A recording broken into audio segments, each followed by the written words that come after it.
CYC is a free channel that presents the Word of God for everyone. Your support will help us to continue the mission.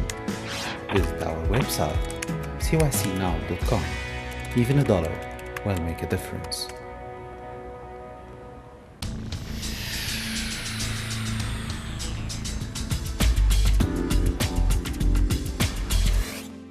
Welcome to our program called HyperLink. Are you involved in a relationship right now? Is it suitable for you? Are you at the right mature age? Do your parents know that you are in this relationship, and do they approve of it? Well, if your parents are close by, call them over to watch this episode so we can answer these questions and more. Then you can discuss them with them later on after we finish. But before we do that, let's go and hear the opinions of our youth and parents on the issue of teen dating. Dating is there's a really great book written by one of the popes. It's called Is Dating a Road to Engagement? And so the church basically looks at dating as a road to engagement, and it shouldn't be done when you're young and immature. It should be done at an age where you are planning engagement or you've known this person for a while. That's what they call dating. The church it doesn't completely forbid dating in older adults, but it does forbid dating in younger, immature kids.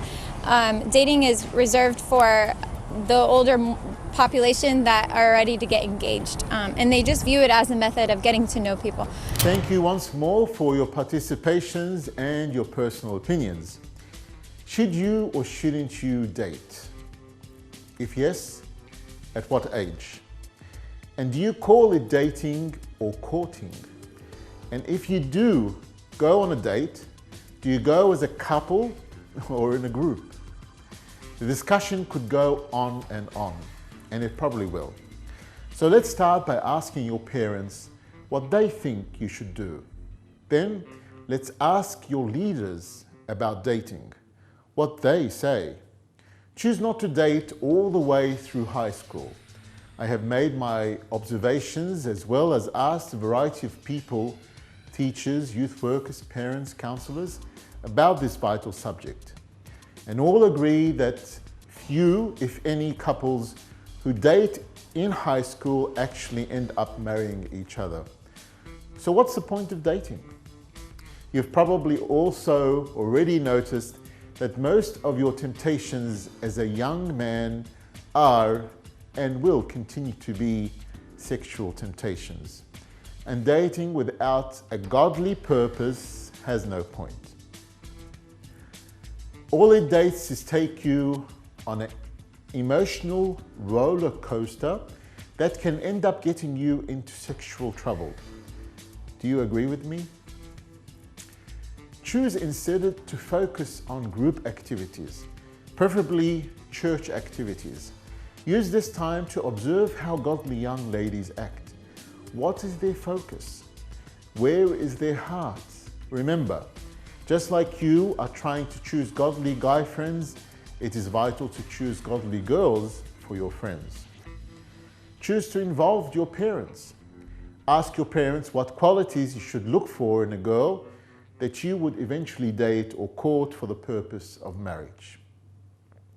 Very important is to choose to remain morally and sexually pure no matter what. You must make this commitment now before you begin dating. And you must make it again and again before each date you go on, whenever you finally decide to start the dating process. Remember, this is a spiritual choice. Are you going to follow the path of the world or Jesus? Now let's go and answer the first question. How are Christians supposed to look at dating? There are all kinds of advice out there about dating today, but a lot of it is about dating in the world rather than Christian dating. Christians need to have a different attitudes towards dating. However, even among Christians, there are differences as to whether you should or should not date. The choice is up to you and your parents, but Christian teens should still know God's perspective on dating. Non-Christians have a different perspective on dating. You see the magazines, TV shows, and movies that tell you how you're young and you should date a lot of people before you get married. You see certain role models jumping from one dating relationship to another. Yet God has more in store for you than just jumping from one relationship to another. He is clear on how you should date and why you should date. When it comes to Christian dating, you live according to a different standard, that is, God's. Yet it's not just about following the rules. There are some solid reasons why God asks us to live a certain way, and dating is no different. Let's move on to our next question. What does the Bible say about dating? While most people have differing opinions about dating, it is one area of the Bible where there is not a lot of information. However, Christian teens can get some idea of God's expectations from certain scripture verses. Genesis 2:24 says, "For this reason, a man will leave his father and mother and be united to his wife, and they will become one flesh." Proverbs 4:23 states, "Above all else, guard your heart, for it is the wellspring of life." 1 Corinthians 13:4 tells us that love is patient, love is kind. It does not envy, it does not boast, it does not proud. It is not rude, it is not self-seeking, it is not easily angered, it keeps no record of wrongs. Love does not delight in evil, but rejoices with the truth. It always protects, always trusts, always hopes, and always preserves. These three scriptures give insight into the Christian dating life. We need to realize that God means for us to meet the one person that we are meant to marry. According to Genesis, a man would leave home to marry one woman to become one flesh. We do not need to date a lot of people, just the right one. Also, Christian teens need to guard their hearts. The word love is thrown around with little thought, yet we often live for love.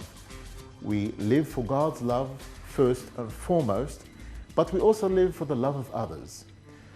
While there are many definitions of love, 1 Corinthians tells us how God defines love. It is love that should drive Christian teens to date, but it should not be the shallow version of love. When you date, it should be taken seriously. You should know the person you are dating and know their beliefs. You should check your potential boyfriend or girlfriend against the values listed in 1 Corinthians. Ask yourself if the two of you are patient and kind to one another. Are you envious of one another? Do you boast about one another or to each other? Go through the characteristics to measure your relationship.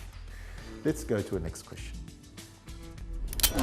Should I only date believers or can I date non-Christians? Good question. God is pretty picky on this one, and the Bible makes this issue very clear.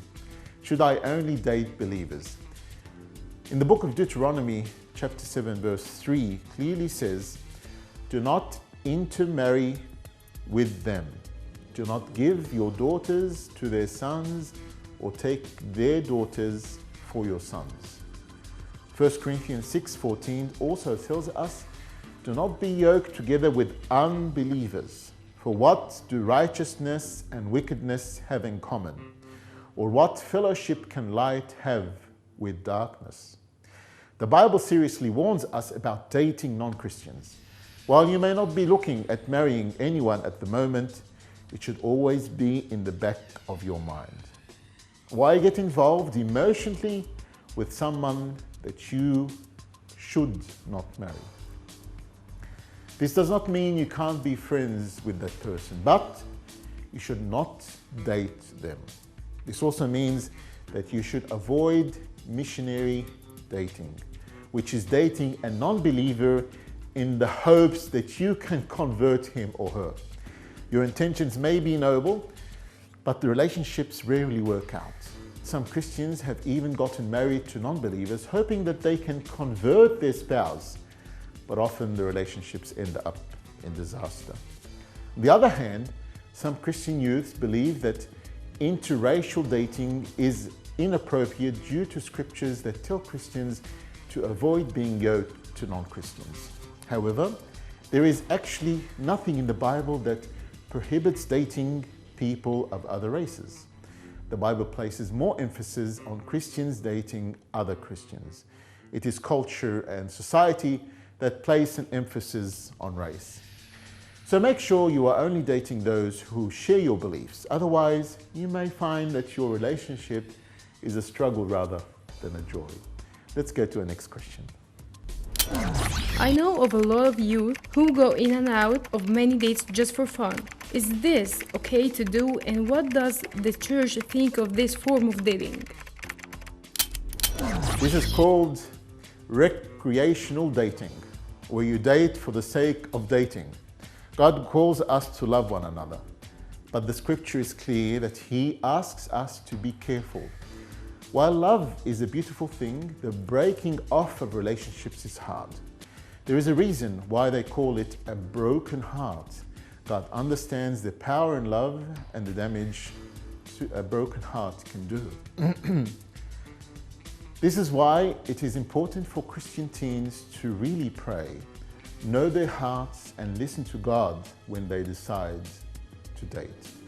As we said before, the purpose of dating is to find a suitable person for you to marry, and not just to play with the other person's emotions and then exit the relationship and to go and find another person to use again.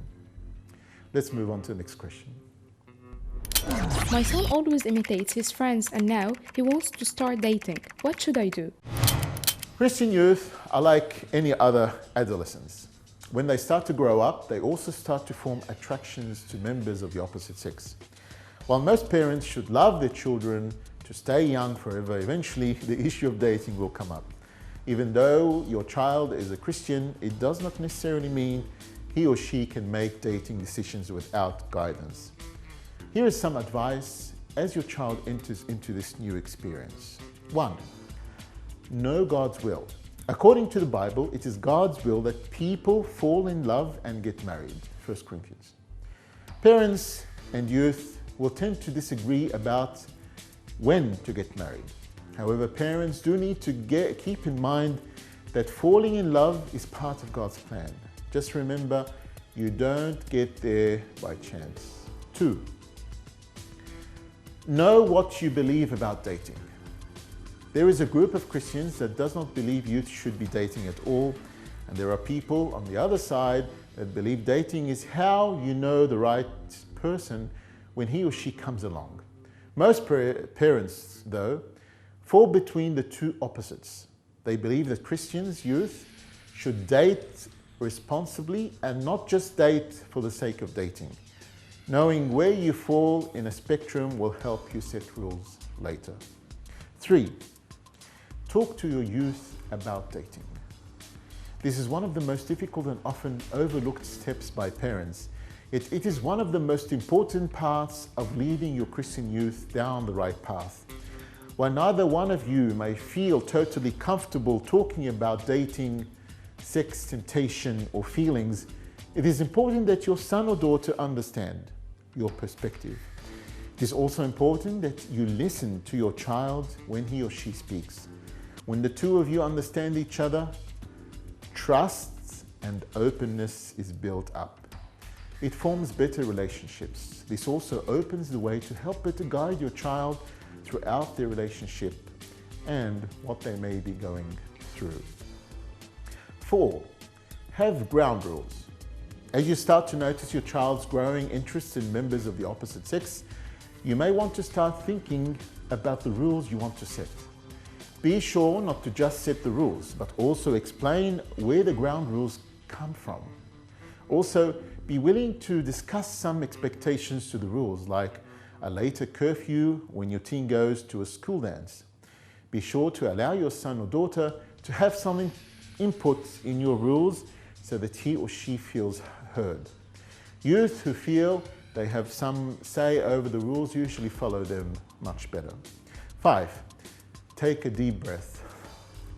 Many parents of Christian youth feel some anxiety when their child goes off on a first date. It's okay. If you trust your child to date when you need to let go a little bit. Try to do things that get your mind off the date. Read or watch a movie. If it helps, offer your youth a mobile phone so he or she can call you if needed. Let's move on to the next question. What is the right age for dating? Well, the right age goes back to how sensible and morally alert your child is. The youth has to have some sense in how to deal with the opposite sex and to be responsible when dealing with him or her. It is preferable that your child should finish his or her studies and tertiary education or at the end of his or her graduation. This is to be sure that they concentrate on their studies and are successful students. Of course, this varies from person to person. I know some of you might not agree with me on this, but earlier dating will disturb and distract your thoughts and emotions from finishing your final studies. Move on to the next question. What is the Coptic Orthodox Church's view on dating? In our Coptic Orthodox Church, we really don't encourage dating, but we encourage youth to meet weekly in the church youth meetings and get to know each other. The church prefers that as youth, we should go out as a Christian group and not as individuals unless they are engaged or are moving towards this stage. Note, dating is acceptable during the engagement process, but outside of this process, dating may lead to sexual practices. Do not deceive yourselves by the culture around you, for it is a culture that has resulted in broken up families, broken marriages, and many distraught children who have lost their parents through the malpractice of family life. Let's now go to our story for this topic. Have you been through a relationship situation and asked yourself, is this person right for me, or does he or she truly love me? Let's take a look at the following story. The power of love. From the very beginning, the girl's family objected strongly to her dating this guy, saying that it has got to do with family background and that the girl will have to suffer for the rest of her life if she were to be with him. Due to her family's pressure, the couple quarreled very often. Though the girl loved the guy deeply, she always asked him, "How deep is your love for me?" As the guy was not good with words, this often caused the girl to be very upset. With that and the family's pressure, the girl often vented her anger on him. As for him, he endured it in silence. After a couple of years, the guy finally graduated and decided to further his studies overseas. Before leaving, he proposed to the girl. "I am not very good with words, but all I know is that I love you. If you allow me, I will take care of you for the rest of my life. As for your family, I will try my best to talk them around. Will you marry me?" The girl agreed, and with the guy's determination, the family finally gave in and agreed to let them get married. So before he left, they got engaged. The girl went out to the working society, whereas the guy was overseas continuing his studies. They shared their love through emails and phone calls. Though it was hard, both never thought of giving up. One day, while the girl was on her way to work, she was knocked down by a car that lost control. When she woke up, she saw her parents beside her bed. She realized that she was badly injured. Seeing her mum crying, she wanted to comfort her, but she realized that all that could come out of her mouth was just a sigh. She had lost her voice. The doctor said the impact on her brain had caused her to lose her voice. Listening to her parents' discomfort, but with nothing coming out from her, she broke down. Upon reaching home, everything seemed to be the same, except for the ringing tone of the phone, which pierced into her heart every time it rang. She did not wish to let her fiancé know. Not wanting to be a burden to him, she wrote a letter to him saying that she does not wish to wait any longer. With that, she sent the ring back to him. In return, the guy sent seemingly millions of messages and countless of phone calls. All the girl could do was cry. The parents decided to move away, hoping that she could eventually forget everything and finally be happy. With a new environment, the girl learned sign language and started a new life, telling herself every day that she must forget the guy. One day her friend came and told her that he's back. She asked her friend not to let him know what happened to her. Since then, there wasn't any more news of him. A year had passed and her friend came with an envelope containing an invitation card for the guy's wedding. The girl was shattered. When she opened the letter, she saw her name in it instead. When she was about to ask her friend what's going on, she saw the guy standing in front of her. Using sign language, he told her, "I have spent a year's time learning sign language. Just to let you know that I've not forgotten our promise. Let me have the chance to be your voice. I love you." With that, he slipped the ring back into her finger. The girl finally smiled. What a beautiful story. So this concludes our episode for today on Christian dating. I hope you enjoyed today's episode, and please be sensible with this issue on dating and always discuss this with your parents before entering in a relationship. See you in our next episode where we will discuss the issue on teen discipline. Meet us next week, and don't forget to tell your friends to join you. God bless you and